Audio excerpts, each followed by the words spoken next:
Assalomu alaykum, hurmatli tinglovchilar, hurmatli o'quvchilar, ingliz tiliga ilk qadam tashlayotgan insonlar.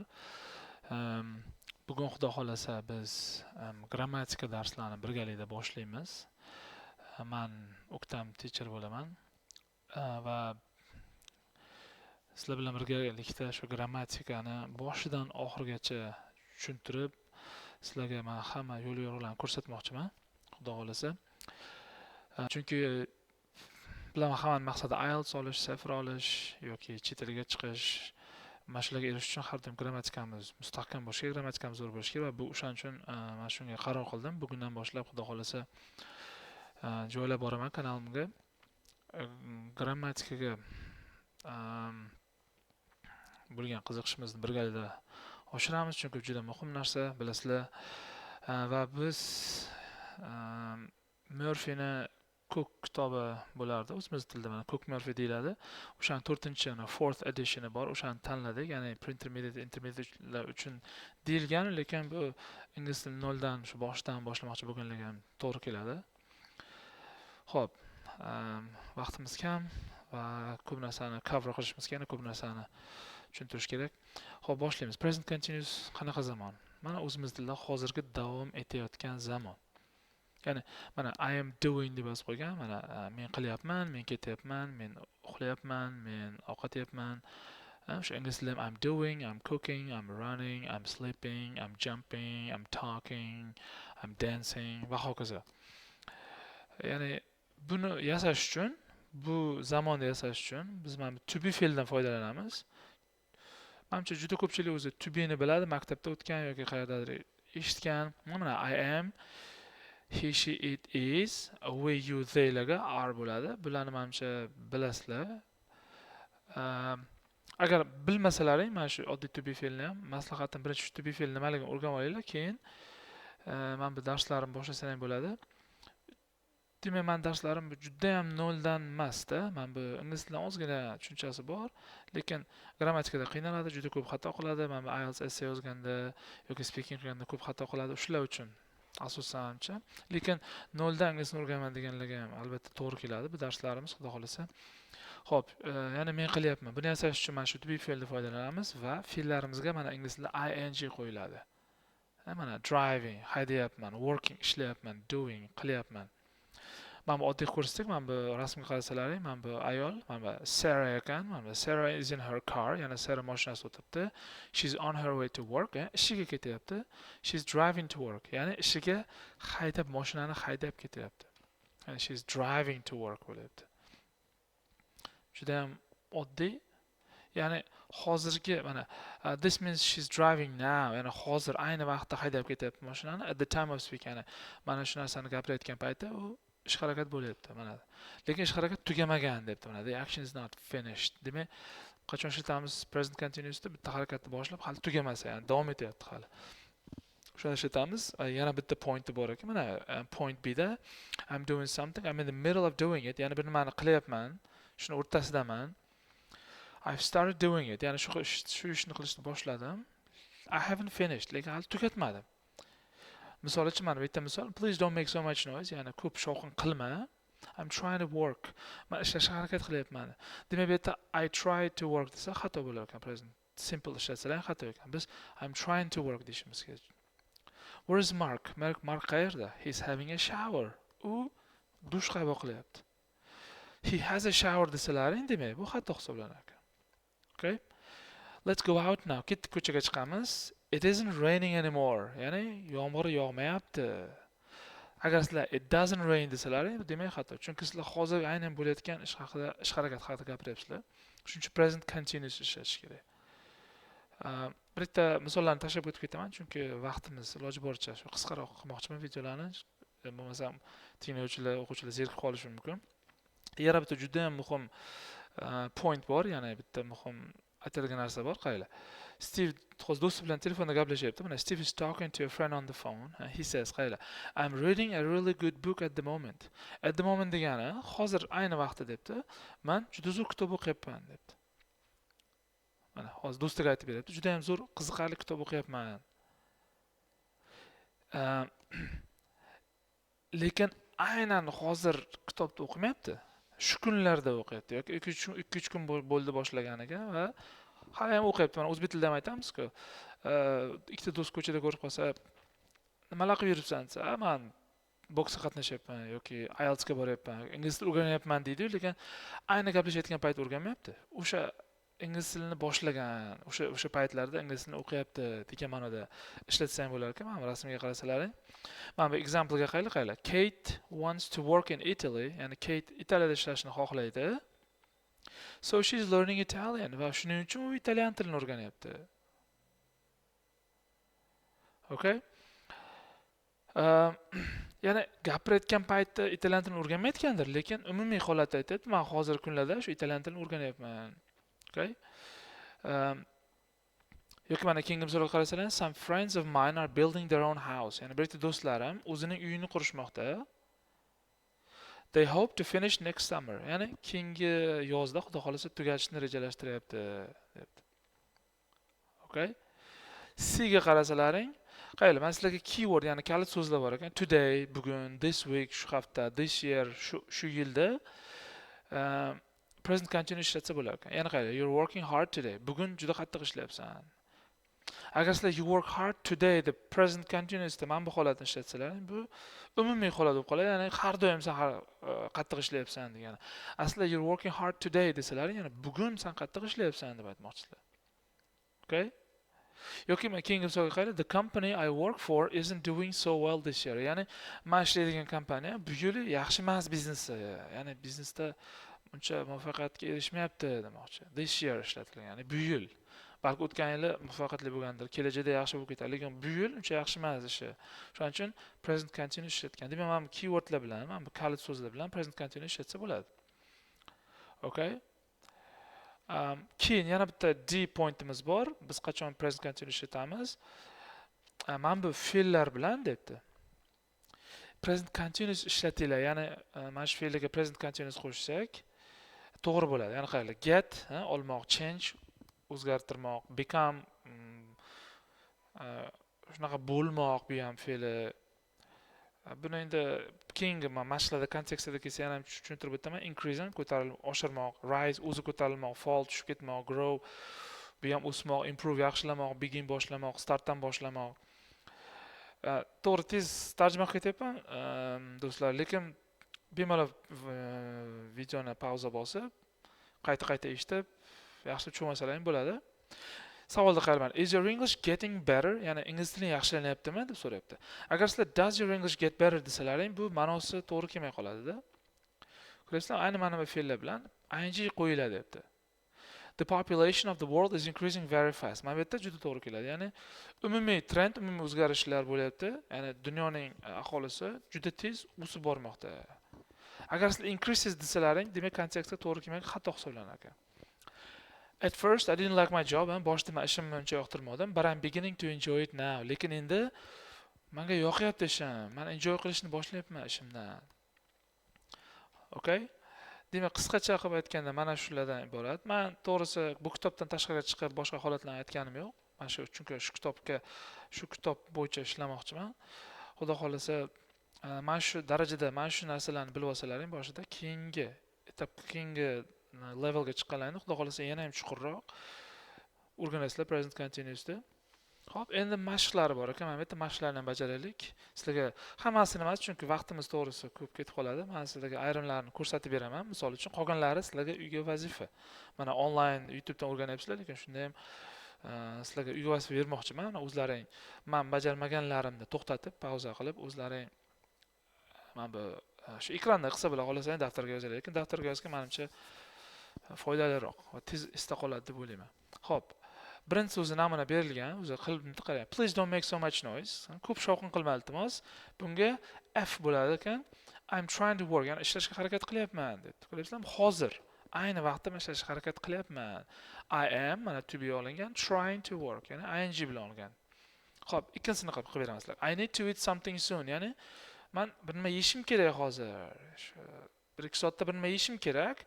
Demak, nima demoqchi? Qornim ochqayapti demoqchi. Shunda javob I bo'lar ekan javob. Mana bu yerga tekst kiritsak bo'ladi. Shunga javobda i qilib beraman sizlarga. Rangi menimcha bo'ladi. Demak, ikkiga javob i bo'ldi. Ya'ni I'm getting hungry. Mening qornim ochqayapti. Eslaringdan boya get fe'li bilan ing ni qo'yiladi degandi. O'sha to'g'ri keladi. Uchinchisini qilib beraman. I don't have anywhere to live right now. Ya'ni yashashga joyim yo'q hozir. To'g'rimi? Bu yerda javob qaysi biri bo'ladi? Javob G bo'ladi.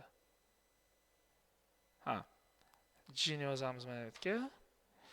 Ya'ni hozir yashaydigan joyim yo'q. Shuning uchun men uy qidiryapman, ya'ni kvartira qidiryapman. Ko'ryapsizlarmi? Aynan hozir gapirayotgan payt qidirmayapti. Lekin men shu kunlarda o'ziga uy qidiryapti, chunki yashashga joyi yo'q. Men yana bitta qilib beraman, 4-sini qilib beraman, qolganini o'zlaring bajarasiz. We need to leave soon, yaqinda ketishimiz kerak. We need to leave soon, qaysi to'g'ri keladi? Men bu yerga A bo'ladi. It's getting late, ya'ni kech bo'lib ketyapti. Qorong'i tushyapti, ketishimiz kerak. Ko'ryapsizlarmi? Mana shu ikkalasi yonma-yon qo'yib aytsalaring, kontekstga to'g'ri keladi.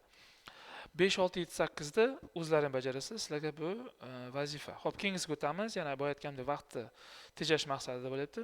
Endi bu yerda dialog yasash kerak ekan. Qayerlar? Bu yerda ham boya tepadagi formulalarga qarab qo'ysalaring bo'ladi. I saw Brian a few days ago. Ya'ni Brianni men ko'rganimga 1-2 kun bo'ldi.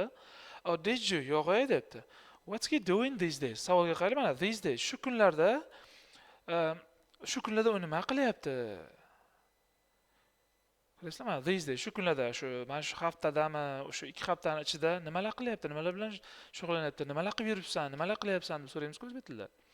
Demak, men bu qavs ichidagi to'g'ri formulaga qo'yish kerak bo'ldi. Hozir ikkinchisini qilib beraman. He is at university dedi. Endi B yana o'sha keyingi odam savol beryapti. Bu yerda present continuousga qo'yishlaring kerak. Demak, what qo'yamiz. Har doim eslab qo'yinglar. So'roq so'zlar, mana what, where, when, why har doim birinchiga o'tadi gapda boshida. O'zbek tilida shunaqa, nima uchun, qayerga, nimaga, qachon deymiz-ku. Demak, what boshiga o'tadi. Keyin savol bo'lgani uchun to be ni boshiga chiqarasizlar. What is he study to'g'ri fe'l va bu yerda fe'l farqi yo'q. Study va ing qo'yasizlar. Shunda what is he studying bo'ladi. Mana shuni hozir yozib qo'yaylik-chi. What is he studying bo'ladi. Mana zo'r to'g'ri keldi. Ana. What is he studying? Okay? Psychology deb javob bo'ldi. Endi qayla it faqat turibdi. He enjoy turibdi. Savol. Unga yoqyaptimi psychology demoqchi-da? Unga psychology yoqyaptimi unga? Mazza qilib o'rganyaptimi demoqchi. Bu savol bo'lgani uchun mana bitta so'raylik. Bu savol bo'lgani uchun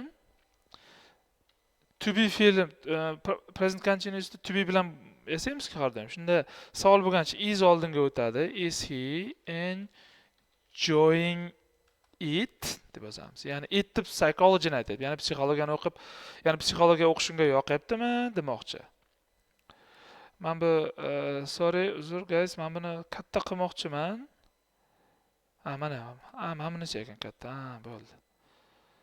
Shunda sal kattaroq qilayman bu agar. Hop, endi zo'r bo'ldi. Mana yana katta qilaylik. Bo'ldi mana, endi tushundilaring? Yes, he says it's a very good course. Uning aytishi bo'yicha bu zo'r kurs.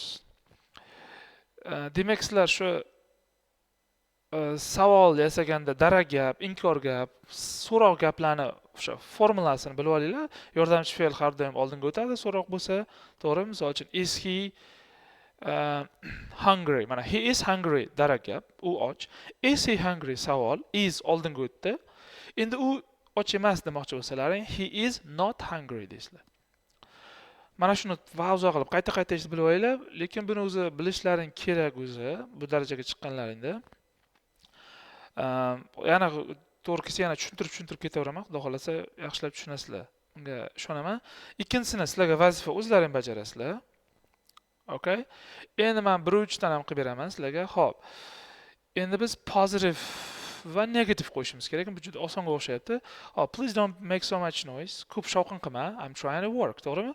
Men bu qavs ichidagiga shunchaki yordamchi fe'llarni qo'yib, shu present continuousda qo'yishimiz kerak. I'm trying to work. Men bu apostrophe bo'ladi, bu bilasizlar, qisqartma. I am trying to work deb mana shunaqa apostrophe am trying to work desa bo'ladi. Xo'p, ikkinchisini ham qilib beribdi bizga. Let's go out now. Ketdik, ko'chaga chiqamiz. It isn't raining anymore. Ko'ryapsizlarmi? Ko'chada yomg'ir yog'mayapti. Ya'ni yomg'ir tugadi demoqchi. Demak, biz bu yoqqa yo positive yo negative qo'yishimiz kerak. Uchta qilib beraman sizlarga. You can turn off the radio. Ya'ni radioni o'chirishing mumkin. Qaylar, radioni o'chirishing mumkin. Demak, men eshitmayapman uni demoqchi-da.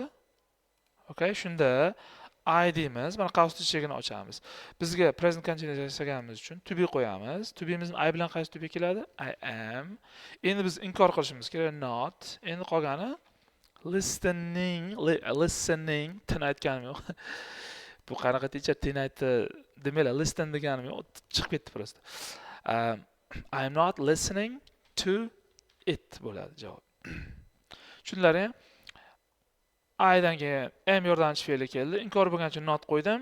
Hozirgi davom etayotgan fe'l bo'lgani uchun ing-sini qo'ydim. Qolgani shundayligicha qoldi. Ko'p ekan. To'rini ham qilib beray, qolganini o'zlaring bajarasizlar. Xo'p, to'r.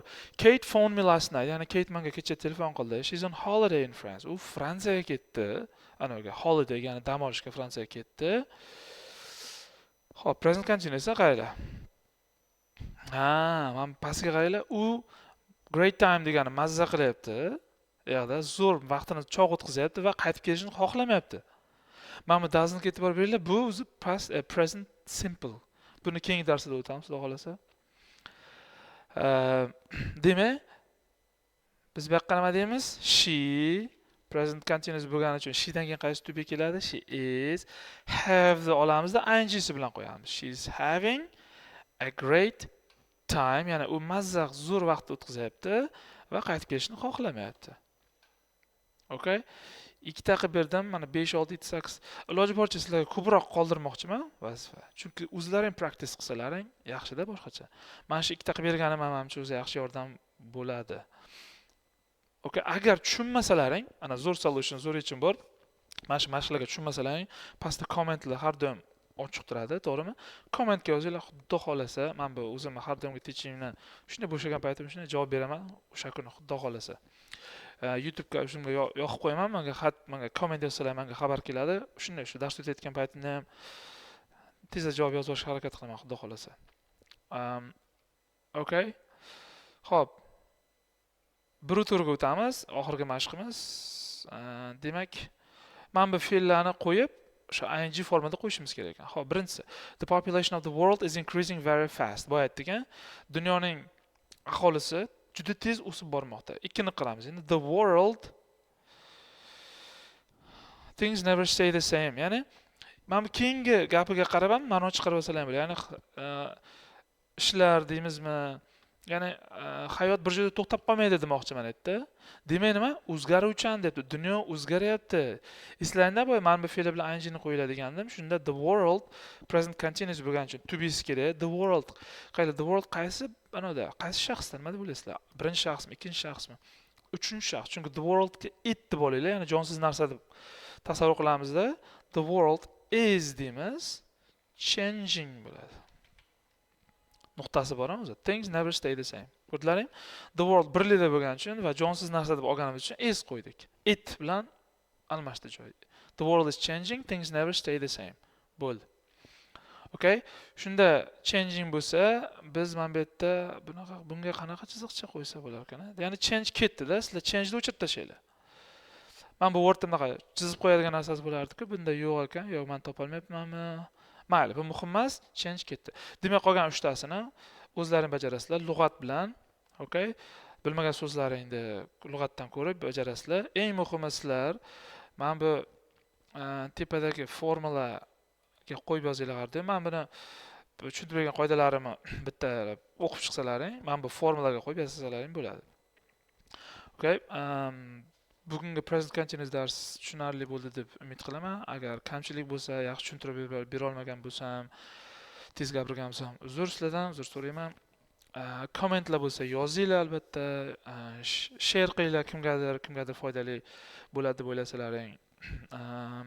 Va albatta subscribe qilsalaring juda xursand bo'laman. Albatta, xudo xolasa sizlarga mana shu ingliz tili o'rganish journeylaringda xudo xolasa oxirigacha birga bo'lamiz degan umiddaman. Xudo xolasa bu xayrli ishda Bismillah deb boshladik. Endi oxirigacha yetkazaman degan umiddaman. Qo'limdan kelgancha harakat qilaman. Shu videolarni joylab, mashqlarni bajarib berib, sal qiyinlashgandan keyin xudo xolasa yana ham nima deydi, shijoat bilan kuch berib, yaxshilab tushuntirib berishga harakat qilaman. Hozircha shu. Lazy bo'lmanglar, guys. Lazy bo'lmanglar hech qachon. Kirishinglar, xudo xolasa bu boshlanish xayrli bo'lsin. Xudo xolasa qolgani ham oson bo'ladi. Men sizlarga xudo xolasa qo'limdan kelgancha yordam beraman. See you guys.